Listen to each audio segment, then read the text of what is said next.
आयुष्य हे कोऱ्या कागदासारखं असतं. त्यावर आपण संघर्षाची शाई वापरून कर्तृत्वाची अक्षरे कशी गिरवतो यावर आपली ओळख ठरते. माझा जीवन प्रवास हा केवळ एक यशोगाथा नाही, तर तो एका सामान्य घरातील मुलाचा संस्कारांच्या बळावर शून्यातून विश्व निर्माण करण्याचा एक ध्येयवेडा प्रवास आहे.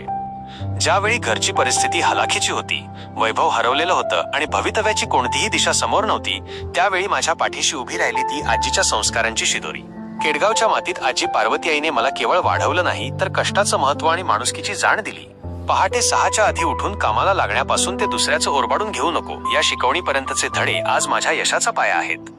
या पुस्तकाच्या पानापानांत तुम्हाला जाणवेल की आईचे कष्ट, डोक्यावर गवताचे ओझे वाहून संसाराचा गाडा हाकणाऱ्या आईच्या घामाची किंमत मी कधीच विसरू शकलो नाही.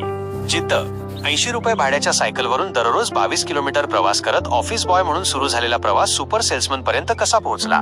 बदल, वडिलांनी व्यसन सोडून वारकरी जीवनातून जो साधेपणा आणि भक्ती शिकवली, त्यातूनच मला अहंभाव संपवण्याचे बळ मिळाले.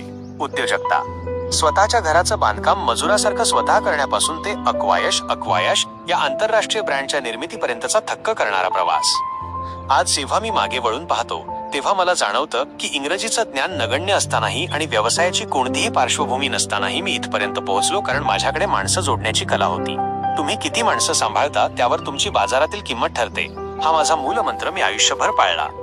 हा प्रवास केवळ माझा नाही, यात माझी पत्नी सुनीता हिचा असीम त्याग, माझ्या मुलांची जिद्द आणि माझ्या सहकाऱ्यांचा विश्वास सामावलेला आहे.